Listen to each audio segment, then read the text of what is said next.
ప్రభు యేసు నామములో వందనాలు. ఒక్క నిమిషం. ప్రభు యేసు నామములో వందనాలు. ప్రియ దైవజనమా, ఈరోజు ఆగస్టు 15 కదా. ఈరోజు నా స్వతంత్రం వచ్చిన స్వతంత్ర దినోత్సవం మనం జరుపుకుంటూ ఉంటాం. మన దేశ ప్రజలందరూ కూడా మన దేశానికి స్వతంత్రం వచ్చింది కాబట్టి చాలా చాలా సంతోషకరంగా, చాలా ఆనందకరంగా విద్యార్థులు, మరి రాజకీయ నాయకులు, ప్రతి మానవుడు, ప్రతి మనుషుడు కూడా స్వతంత్ర దినోత్సవమున చాలా దీవెనకరంగా, చాలా సంతోషభరితలుగా ఆయా జాతుల వారు, ఆయా కులాల వారు అందరూ కూడా మరి వారు వారు రీతిలో మరి ఆ రోజున దీవెనకరంగా, ఈరోజు చాలా దీవెనకరంగా జరుపుకుంటూ ఉంటారు. ఇప్పుడు ఇదవచ్చినమా దైవలేఖనంలో నుండి మనం చదువుకున్నాం. తిమోతి రాసిన మొదటి పత్రిక 2వ అధ్యాయము మొదటి వచనం చదువుకున్నట్లయితే, మనము సంపూర్ణమైన భక్తియు మానవత్వము కలిగి నెమ్మదిగాను సుఖముగాను బ్రతుకు నిమిత్తం అన్నిటికంటే ముఖ్యముగా మనుషులందరి కొరకును, రాజుల కొరకును, అధికారుల కొరకును విజ్ఞాపనలు, ప్రార్థనలు, యాచనలు, కృతజ్ఞాస్తులు చెల్లించవలనని హెచ్చరించుచున్నాను. నా ప్రియ దవచనమా, ఇక్కడ అపోస్తలుడైన పౌలు తిమోతికి రాసిన పత్రికలో చాలా దీవెనకరమైన మాటలు రాస్తున్నాడు. ఏమని రాస్తున్నాడో చూసినట్లయితే, మనము సంపూర్ణమైన భక్తి చేయాలంట. భక్తిలో శక్తి ఉండాలి. భక్తి చేస్తారు చాలా మంది ఏదో ఆచార ప్రకారంగా, అలవాటు ప్రకారంగా. మనం క్రైస్తవం కాబట్టి, మనం దేవుని పిల్లలం కాబట్టి, దేవుని మందిరానికి వెళ్ళాలి కాబట్టి అలా వెళ్ళి వస్తూ ఉంటారు. చాలా మంది మరి మందిరం చూడగానే, లేకపోతే చర్చి చూడగానే, మరి దేవాలయం చూడగానే వాళ్ళు చంపలేసుకుని దండం పెట్టుకుంటారు. కొంతమంది భక్తి అలా చేస్తారు, కొంతమంది చేస్తారు 40 రోజులు భక్తి చేస్తారు. కొంతమంది పితరులు నాటి, మా తాతలు నాటి మరి దేవుడు మా దేవుడు కాబట్టి అలాగ భక్తి చేస్తారు. నా ప్రియ సహోదరి, వీటన్నిటిలో ముఖ్యమైనది ఏమిటంటే సంపూర్ణమైన భక్తి.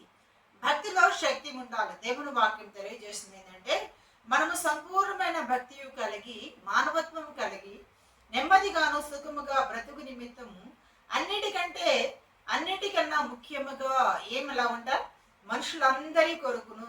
నా ప్రియ సహోదరి, ఈ రోజున స్వతంత్ర దినోత్సవం చాలా దీవెనకరంగా జరుపుకుంటున్నాను. నా ప్రియ సహోదరుడా, దేవుని నమ్ముకున్నావు, దేవుని ఎందు భయభక్తులు కలిగి ఉన్నావు, దేవుని అంటే చాలా భక్తి శ్రద్ధలతో దేవుని ఆరాధిస్తున్న నీ జీవితంలో ఈ దినం స్వతంత్ర దినోత్సవం కనుక ఈ దినాన్ని మనం ఎలా పాటించాలి, ఎలాగ ఆచరించాలి అంటే, మనుషులందరి కొరకు, మరి రాజుల కొరకును, అధికారుల కొరకును ఏం చేయాలంట? విజ్ఞాపనలు, ప్రార్థనలు, యాచనలు, కృతజ్ఞాస్తులు చెల్లించాలని హెచ్చరిస్తున్నాను. ఈ రోజున స్వతంత్ర దినోత్సవం అని చాలా చాలా మంది సంబరముగా, చాలా మరి సంతోషకరంగా ఈ రోజున జరుపుకుంటున్నారు. బాగానే ఉంది. కానీ మన దేశం కొరకు, మన దేశ ప్రజల కొరకు మనకు ఒక భారం దేవాతి దేవుడు, ప్రభులకు ప్రభు, రాజులకు రాజు పెట్టాడు. ఏమని పెట్టాడో చూసినట్లయితే చాలా అద్భుతమైన మాట, చాలా దీవెనకరమైన మాట. మనుషులందరి కొరకును, రాజుల కొరకును, అధికారుల కొరకును ఏం చేయాలంట? విజ్ఞాపనలు, ప్రార్థనలు, కృతజ్ఞాస్తులు చెల్లించవలనని మిమ్మల్ని వేడుకుంటున్నాను, మిమ్మల్ని బ్రతిమలాడుచున్నానని అపోస్తలుడైన పౌలు తెలియజేస్తాడు. ఈ మాటలో ఉన్న మర్మాన్ని మీరు గమనించండి.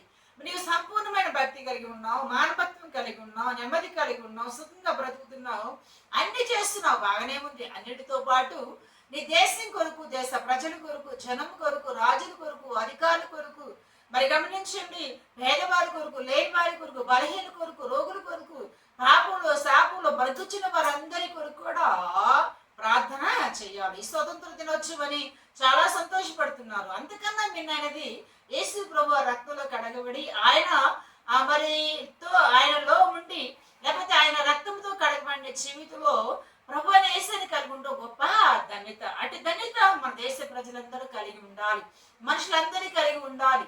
అంతేకాదండి, రాజులు, అధికారులు వీళ్ళందరూ కలిగి ఉండాలని అపోస్తలుడైన పౌలు ఏమంటున్నాడంటే, వీళ్ళందరి కొరకు విజ్ఞాపనలు చేయాలంట, రెండవదిగా ప్రార్థనలు చేయాలంట, మూడవదిగా యాచనలు చెల్లించాలి, నాలుగవదిగా కృతజ్ఞాస్తులు చెల్లించాలి. చాలా మంది భక్తులు ప్రార్థన చేస్తున్నారు. కొన్ని దినాలు ఉపవాసాలు ఉండి, కొన్ని దినాలు ప్రభు దగ్గర గడుపుతూ, అయ్యో మా దేశం కొరకు, మా దేశ ప్రజల కొరకు, మా రాష్ట్రం కొరకు, మా రాష్ట్ర ప్రజల కొరకు, మా పట్టణం కొరకు, మా పట్టణ ప్రజల కొరకు, మా జిల్లా కొరకు ఇలాగూ అనేక రీతిలుగా దైవజనులు ప్రార్థన చేస్తున్నారు. మనము కూడా దేవుని సన్నిధిలో ఎన్నో దినాలుగా ప్రార్థిస్తున్నాం. ఉపవాస ప్రార్థన వచ్చిందంటే మనం ఎంతగానో భారభక్తమైన హృదయం కలిగి బాధ్యత కలిగి మన దేశ ప్రజలందరి కొరకు ప్రార్థిస్తున్నాం. వాక్యం వింటున్న నా ప్రియ సహోదరుడా, ఈ రోజు నుండి సంపూర్ణమైన భక్తి చేస్తున్న నీ జీవితంలో నువ్వు కూడా దేశం కొరకు ప్రార్థన చేయాలి, దేశ ప్రజలందరి కొరకు ప్రార్థన చేయాలి, అధికారుల కొరకు ప్రార్థన చేయాలి. ఇక్కడ చాలా శ్రేష్టంగా మాట్లాడుచున్నాడు. ఏమంటున్నాడంటే సంపూర్ణమైన భక్తి చేసే వాళ్ళు ఎలా చేస్తారంట? మనుషులు అందరి కొరకు చేస్తారు, రాజుల కొరకు చేస్తారు, అధికారులు చేస్తారు, విజ్ఞాపనలు, ప్రార్థనలు, కృతజ్ఞాస్తులు చెల్లిస్తున్నారు. నా ప్రియ దైవజనమా, సంపూర్ణమైన భక్తి చేసేదాన్ని నువ్వు ఊరుకోవు. ఎందుకంటే నీలో పరిశుద్ధాత్మ దేవుడు నిన్ను బలవంతం చేస్తాడు. పరిశుద్ధాత్మ దేవుడు వారి కొరకు ప్రార్థించే, వీరి కొరకు ప్రార్థించే, శాపములను వారు, పాపులను వారికి, రోగుల కొరకు, భయంకరమైన బలహీనతలు ఉన్న వారికి, అధికారుల కొరకు, ఆఖరికి మన ప్రధాని మోడీ కొరకు ప్రార్థించమని పరిశుద్ధాత్మ దేవుడు మనల్ని హెచ్చరిస్తూ ఉంటాడు. ఈ రోజున చాలా భయంకరమైన పరిస్థితులు మనం చూస్తా ఉన్నాం. ఎక్కడ చూసినా క్రైస్తవులు హింసలు, బాధలు పెడుతున్నారు. ఆ బాధ నుండి, ఆ భయంకరమైన ఆ పరిస్థితి నుండి విడుదల నొందాలంటే మన దేశ ప్రజలందరూ మార్పు చెందితే, మన దేశ ప్రజలందరూ ఏసై నమ్ముకుంటే ఎంత దీవెనకరంగా ఉంటుంది, ఎంత బ్లెస్సింగ్ ఉంటుంది. అందరి కుటుంబాల్లో సమాధానం ఉంటుంది, నెమ్మది ఉంటుంది, ఒకరినొకరు ప్రేమ కలిగి, సహోదర భావం కలిగి, కుల మతాల భేదాలు లేకుండా అందరూ ఏకభావంతో ఈ స్వతంత్ర దినోత్సవం ఎలా జరుపుకుంటున్నారో అలాగే మరి ఈ రోజున నా ప్రియ సహోదరి అందరూ కూడా ప్రభుని కలిగి ఉంటే, ప్రభు అయిన యేసు నామమును కలిగి ఉంటే అందరూ కూడా ప్రభు నామములో సంతోషించే సమాధానం కలిగి ఉంటారు. ఈ రోజు మన జ్ఞాపకం చేసుకుంటే కుటుంబంలో చూసిన శోధన, అప్పుల భారం కానీ, ఆర్థిక ఇబ్బందులు కానీ, అనేకమైన కుటుంబ కలహాలు కానీ, మరి భయంకరమైన త్రాగుడు వ్యసనాలు, భయంకరమైన పరిస్థితులు చూస్తున్నాం. ఎందుకు వచ్చింది ఈ పరిస్థితి అంటే వారిలో యేసయ్య అన్నాడు సంపూర్ణమైన భక్తి చేసే విధానం లేదు కాబట్టి భయంకరమైన శోధన కీడు వస్తుంది. ఈ రోజు నీ జీవితంలో ప్రభుని కలిగి ఉన్న నీ జీవితంలో ఒక భారం నీకు ఉంది. నీ ఇంటి వారి కొరకే కాదు, నీ బిడ్డల కొరకే కాదు, నీ సంఘం కొరకే కాదు, సమాజం కొరకే కాదు, నీ దేశ ప్రజలందరి కొరకే కాదండి, ప్రపంచ దేశాల కొరకు కూడా ప్రార్థన చేయవలసిన భారము నేమవుతుంది, ప్రార్థించవలసిన భారం నేమవుతుంది. కనుక నువ్వు ఎలాగుండాలంటే అరే ఈ మొదటి జామున ఆకాశమందు ఆశ్రయుడైన దేవుని వైపు చూస్తూ ఆయన సన్నిధిలో ప్రార్థన చేయాలి. రే ఈ మొదటి జామున ఆయన సన్నిధిలో మన హృదయాన్ని కుమ్మరించాలి. అందుకే దేశమా సంతోషించి గంతులు వేయము, యెహోవా మీ కొరకు గొప్ప కార్యములు చేసి ఉన్నాడని దైవలేఖనం మనం చూస్తున్నాం. దేశ ప్రజలందరూ బాగుండాలి, మన రాష్ట్ర ప్రజలందరూ బాగుండాలంటే మనము క్రైస్తవులుగా, దేవుని పిల్లలుగా, దేవుని నమ్ముకున్న మన జీవితంలో, సంపూర్ణ భక్తి చేసిన మన జీవితంలో అందరి కొరకు ప్రార్థన చేయాలి, అందరి కొరకు విజ్ఞాపన చేయాలి, అందరి కొరకు రాస్తులు చెల్లించాలి, అందరి కొరకు యాచన చెల్లించాలి. ఇలాగ చేసినట్లయితే మన దేశమే కాదు, మన ప్రపంచ దేశాలు కూడా గొప్ప మార్పు జరుగుతాయి. ఎక్కడ చూసిన యుద్ధాలు జరుగుతున్నాయి, ఎక్కడ చూసిన కలహం, ఒకరంటే ఒకరు ద్వేషం కలుగుతుంది. ఎన్నిటి కారణం ఏమిటంటే ఇంకా క్రైస్తవులుగా మనం ఇంకా ప్రార్థించవలసిన భారం ఉంది. ప్రభు నామములు తెలియజేస్తున్న నా ప్రియ సహోదరి, మన దేశ ప్రజలందరూ మారాలి, ప్రభు నామములు మొక్కాళ్ళు వంచాలి, అందరూ క్షేమకరంగా ఉండాలంటే క్రైస్తవుడుగా సంపూర్ణ భక్తి చేసిన నీ జీవితంలో నువ్వు ప్రార్థించవలసిన భారము ఉంది. ఈ మొదటి జామును ప్రార్థించాలి, సమయం వెనుక అసమయం వెనుక ప్రార్థించాలి, అంతా క్షమం కొరకు ప్రార్థించాలి. దైవజనుడు అన్న దాన్ని జ్ఞాపకం చేసుకుంటే దానియేలు భక్తుడు చాలా దీవెనకరంగా ప్రార్థన చేశాడు. ఆ షడ్రక్ మేషక్ జ్ఞాపకం చేసుకుంటే వాళ్ళు రాజు శాసనాన్ని మార్చివేశారు. రాజు అంటున్నాడు, మరి గమనించండి, ఈ విగ్రహం పడగొట్టి షడ్రక్ మేషక్ అభ్యర్థులు ఏ దేవుడు నమ్ముకున్నాడో ఆ దేవుడిని మనం అందరము ఆరాధన చేద్దాం, మనం అందరం పూజిద్దాం. ముగ్గురు వ్యక్తులు ప్రభు సన్నిధిలో నిలబడ్డారు, పౌరుషం కలిగి నిలబడ్డారు. దేశ ప్రజలందరికీ విముక్తి కలిగింది. నా ప్రియ సోదరి, ఈ రోజుని కూడా మనము దేవుని సన్నిధిలో పౌరుషము కలిగి, రోషము కలిగి దేవుని పాదలు పట్టుకుని ప్రార్థన చేస్తుంటే అలనాడు షడ్రక్ మేషకులను గొప్ప కార్యము జరిగించిన దేవుడు ఈ రోజున మన జీవితాల్లో కూడా గొప్ప కార్యము జరిగిస్తాడు. మన ప్రాంతంలో, మన ప్రదేశాల్లో, మన దేశంలో మనం ఎరిగిన ప్రతి వారికి కొరకు మనం ప్రార్థన చేయాలి. చాలా మంది ఏం చేస్తారంటే ఇంటి వరకే కూడా ప్రార్థన చేస్తున్నారు, నా బిడ్డను, నా భర్తను, నన్ను కాపాడో చేస్తాయి. రోజు దేవుని అట్లా అడుగుతారు. అలా కాదు తల్లి, నేను ఒక భారం పరిశుద్ధాత్మ దేవుడు పెట్టాడు. ఆ భారభరితమైన ఆత్మను కలిగి ఉన్న నీ జీవితంలో మొదటి జామున ప్రార్థన చేయాలి, ఎత్తి ప్రార్థన చేయాలి, గుండెలకు ఆదుకుంటూ ప్రార్థన చేయాలి. నశించిపోతున్నా.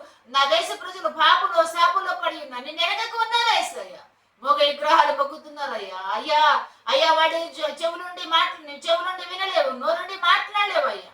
అవి వట్టి మోగ బొమ్మలని వారికి తెలియజేయండి అని ప్రభుత్వంలో ప్రార్థన చేయాలి. ఎందుకంటే నిజదేవుడు సత్యదేవుడు నువ్వని గ్రహించగలిగే మనసును వారికి తెలియచేయాలంటే ప్రార్థన చేయాలి. ఆయన నమ్మదగిన దేవుడు, ఆయన ప్రార్థన ఆలకించే దేవుడు, ఆయన ఒక్కడే మహిమగల దేవుడు, మనోహరుడమైన దేవుడు, ఆశీర్వదకరమైన దీవెనకరమైన దీవెన నీకు పొందుకోవాలంటే ప్రార్థన చేయాలి. ఎలా చేయాలంట? మొదటి ప్రార్థన చేయాలంట. అంతేకాదు విజ్ఞాపనలు చేయాలంట, కృతజ్ఞాస్తులు చెల్లించాలి, యాచనలు అడగాలి. అయ్యా సహాయం చెయ్యి అయ్యా, అయ్యా నువ్వు తప్ప నాకెవరున్నారయ్యా? నువ్వు చేయగలిగిన దేవుడు, నువ్వు నమ్మదగిన దేవుడు, ఏదైనా చేయగలవు, కథ మొత్తం మార్చగలిగిన దేవుడు, కరుణ సంపన్నుడైన దేవుడు అయ్యా, కరుణ చూపయ్యా అని యాచించాలి. ఒకటే పదే అడగటం, యాచించడం, దేవుని దగ్గర అడగటం. నా ప్రియ సోదరుని భారభరితమైన ఆత్మను కలిగి ఉంటే నీవు తగ్గించుకుని అలా మటుకు తగ్గించుకో, ప్రభు పాదలు పట్టుకుంటాం. ఇక్కడ జ్ఞాపకం చేసుకుంటే చాలా శ్రేష్టమైన మాటలు మనం చూస్తాం దైవ గ్రంథంలోనే. ఇదే తిమోతి రాసిన 4వ అధ్యాయము 8వ వచనం చూస్తున్నట్లయితే, శరీర సంబంధమైన సాధకము కొంచెం మటుకే ప్రయోజనకరం, కానీ దైవభక్తి ఇప్పుడు జీవిషులో రాబో జీవిషులో కూడా వాగ్దానముతో కూడినదై అన్ని విషయంలో ప్రయోజనకరమైనదంట. నా ప్రియా సోదరి చాలా అద్భుతమైన మాట రాస్తున్నాడు, చాలా దీవెనకరమైన మాట ఇక్కడ మనం తెలియజేస్తున్నాం. శరీర సంబంధమైన సాధకం కొంచెం మటుకే. కొద్ది దినాలే మనం ఈ లోకంలో ఎంతో మంది సాధన చేస్తున్నారు. ఈ రోజున జిమ్కి వెళ్తున్నారు, గమనించండి అయ్యా. యాగాలు చేస్తున్నారు, మరి వాకింగ్ చేస్తున్నారు, ఎన్నో ప్రయత్నాలు శరీరానికి సాధన చేసుకున్నారు. స్లిమ్గా ఉండాలని, సన్నగా ఉండాలని, ఆరోగ్యవంతులుగా ఉండాలి, అందంగా కనబడాలని ఎన్నో సాధన చేస్తున్నారు. కానీ ఇది కొంచెం మటుగా ప్రయోజనకరము. కానీ గమనించినట్లయితే చాలా దీవెనకరమైన మాట చూసినట్లయితే, దైవభక్తి విషయమైతే ఇప్పటి జీవిషులో రాబో జీవిషులో దేవుడికి స్తోత్రం. నా ప్రియా సోదరి, ఇప్పుడు జీవిషులో బ్రతికిన జీవితంలో దీవెనకరంగా ఉంటది, చనిపోయిన తర్వాత కూడా అది ప్రయోజనకరంగా ఉంటుంది. ఇక్కడ జ్ఞాపకం చేసుకుంటే ఇప్పటి జీవిషులో రాబో జీవిషులో కూడా అది ప్రయోజనకరమైందంట, వాగ్దానంతో కూడిందంట. అది నీకు బహులాభాన్ని సమకూరుస్తుంది. నా ప్రియా సోదరి, ఈ రోజున సంతోషం లేక, సమాధానం లేక, కుటుంబంలో ఎవరు చూసినా, ఎవరిని కదిలించినా భయంకరమైన పరిస్థితి. బిడ్డ తల్లి మాట ఇంటలేదు, తండ్రి తల్లి మాట ఇంటలేదు. గమనించండి, భార్య భర్తల మధ్య పొదగట్లేదు, అనేకమైన పరిస్థితులు కనబడుతున్నాయి. ఎందుకు ఈ అలచడి వస్తుందంటే దైవభక్తి వారిలో లేదు. దైవభక్తి వారిలో ఉంటే తల్లికి భయపడతారు, తండ్రికి భయపడతారు, పెద్దలకు భయపడతారు, సమాజానికి భయపడతారు, సంఘానికి భయపడతారు, అన్ని విషయాలు కట్టుబడి ఉంటారు. దైవభక్తి వాళ్ళకి ఏం చేస్తుందంటే భయమును పుట్టిస్తుంది కాబట్టి సమాధానం కలిగి ఉంటారు, నెమ్మది కలిగి ఉంటారు. గమనించండి, వాడు సుఖంగా బ్రతికే అవకాశం ఉంటుంది. ఎప్పుడు అంటే దైవభక్తి చేసినప్పుడు. అందుకే అంటాడు, దైవభక్తి ఇప్పుడు విషయంలో రాబో విషయంలో ప్రయోజనకరమైన దాన్ని నువ్వు మరి చేస్తున్నావా? ప్రయోజనం లేని దాని కొరకు ప్రయాసపడుతున్నావా? ఈరోజు చాలా మంది చాలా విధాలుగా సాధన చేస్తున్నారు, చాలా విధాలుగా ప్రయాసపడుతున్నారు శరీరానుసారంగా. గమనించండి, ఎంత జిమ్ చేసినా, ఎంత మరి యోగాలు చేసినా, ఎంత మరి గమనించండి మరి వాకింగ్ చేసినప్పటికి కూడా వాళ్ళు ఏదో ఒక సందర్భంలో అటుకో లేకపోతే నడుస్తూ పడిపోయి చనిపోయిన వాళ్ళు చాలా మంది ఉన్నారు. వాటి వల్ల ప్రయోజనం లేదు. నా ప్రియ సోదరి, ఈ జీవితం చాలా కొద్ది అల్పమైంది, చాలా కొద్ది జీవితం కనుక ఈ జీవితం మనకు ప్రయోజనకరం కాదు. కానీ రాబో జీవితంలో, ఇప్పటి జీవితంలో మనకు ప్రయోజనకరమైంది దైవభక్తి, ప్రార్థనా జీవితం, పరిశుద్ధ జీవితం. ఈ జీవితాన్ని కొనసాగించినట్లయితే మన జీవితంలో ఎలా నడవాలి, ఎలా బ్రతకాలి, ఎలా జీవించాలి, ఎలా మన జీవితాన్ని కొనసాగించాలి అన్నీ ఆయన మనకు తెలియజేస్తాడు. ఆయన మనకు బయలుపరుస్తాడు, ఆయన బట్టబయలు చేస్తాడు. ఎందుకంటే ఆయన మరుగు చేయడు. ఆయన ఎందుకు భయభక్తులు గల వారికంట ఆయన త్రోవల్లో ఉంటాడంట, ఆయన మార్గంలో ఉంటాడు. ఆయన అన్ని తెలియజేస్తాడు. ఆయన ఏది దాచకుండా వాళ్ళకి తెలియజేస్తాడు. అప్పుడు దైవ గ్రంథంలో మనం చూసినట్టు అబ్రహాముకు తెలియకుండా ఏది చేయను, నాకు మాడాను అబ్రహాం అక్కడ దాచను నేను అంటాడు. దాచుడు, ఎందుకంటే ఆయన ఎందుకు భయభక్తులు కలిగి ఉన్నాం కనుక. అటు జీవితాన్ని, అటు కృపను మనం పొందుకోవాలంటే మనం ఏం చేయాలంట? దైవభక్తి కలిగి ఉండాలి. దైవభక్తి కలిగి నీ జీవితంలో ఇలాంటి అనుభవం ఉందా? ఒకవేళ లేకపోతే ఈ రోజు నుండే ప్రార్థన చేయి, ఈ రోజు నుండే ప్రభువుని అడుగు, ప్రభు బాధలు పెట్టుకో. అయ్యో అయ్యో నా ప్రజలు, నా ప్రాంత ప్రజలు, నా దేశ ప్రజలు నశించిపోతున్నారా? ఒక్కడు కూడా నశించడం ఇష్టం లేదు నాన్న. అందరూ ప్రభు వైపు చూడాలి. దేవా నీ వైపు చూడాలి. నీ మార్గంలో నడవాలయ్యా. నిత్య నరకాగ్నిలో పడటం ఇష్టం లేదు నాయన అని ప్రార్థన చేయాలి. దైవ గ్రంథంలో మనం చూస్తున్నట్లయితే చాలా దీవెనకరమైన మాట చూస్తున్నాం. చూడండి, ఇదే తిమోతి రాసిన మొదటి పత్రిక 3వ అధ్యాయము 16వ వచనం చూస్తున్నట్టే, నిక్షేపముగా దైవభక్తిని గూర్చిన మర్మము గొప్పదై ఉన్నది. నా ప్రియ సహోదరి, దైవభక్తిని గూర్చిన మర్మం అంటే గొప్పదై ఉందంట. దైవభక్తి అంటే గొప్ప మర్మం. మర్మం అంటే దాచబడింది, దాచిది. దేవుని తనిలో నీవు మర్మముగా దేవుని సన్నిధిలో నీవు దేవునికి అర్పణ చేసుకోవాలి. దైవభక్తి అనేది నిన్ను నీవే తెలియజేసుకోవడం, ఆయనకి అర్పణ చేసుకోవడం, దేవునికి నీ సమర్పణ చేసుకోవడం.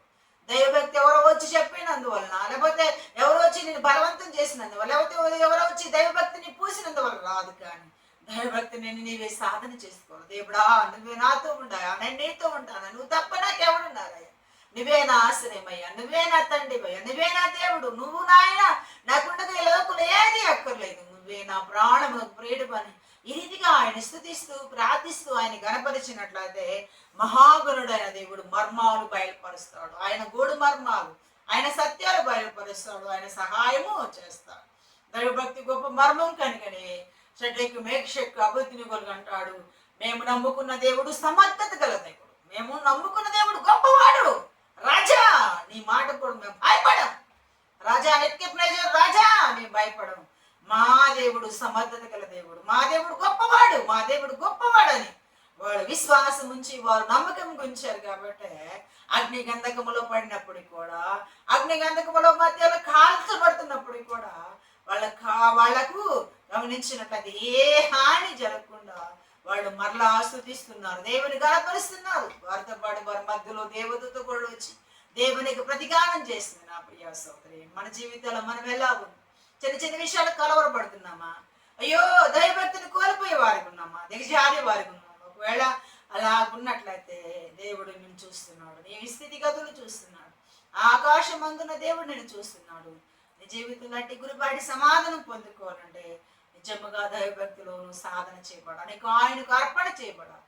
ఆయనకి ఇష్టడుగా, ఆయన ప్రియుడిగా ఉన్నట్లయితే మహాగణుడు మహోన్నతుడు అని దేవుడిని దీవిస్తాడు. దీవెనాస్తులు పొందుకోవాలంటే ఈ స్వతంత్ర దినోత్సవంలో ప్రార్థనించి ప్రభుని అడుగు. ప్రభువా మా దేశంలో స్వతంత్రం ఇచ్చావు, మా దేశం స్వాచ్ఛగా నాయన నేను ప్రభా అయ్యా మేము స్వాచ్ఛగా పరిపాలించుకునే అవకాశం ఇచ్చావు నాయన. అయ్యా నీకు వందనాలని చెప్తూ దాంతో పాటు యేసయ్యకు వందనాలు చెప్పాల్సింది ఏంటంటే మా దేశ ప్రజలందరినీ కాపాడయ్యా, మా దేశమును, మా రాష్ట్రాలు, మా జిల్లాలను కాపాడని ప్రతి విషయాన్ని ప్రభువు చెప్పాలి. ప్రభువు చెప్పినట్లయితే మహాగరుడు మహోన్నతుడు సర్వాధికారి అయిన దేవుడు, సర్వకృపానిధి అయిన దేవుడు, సర్వంతరీయమైన దేవుడు మన ప్రార్థన ఆలకించి మన దేశం క్షేమమునిస్తాడు. మన దేశానికే కాదు ఆయా దేశాలకు, ఆయా ప్రజలకు క్షేమాధారమైన దేవుడు. అటు గురిపాటి సమాధానం మనం పొందుకోవాలని ప్రభు యేసు నామములో తెలియజేస్తూ ఈ లేఖన భాగాల్లో దేవుడు దీవించి ఆశీర్వదించును గాక. ఆమేన్.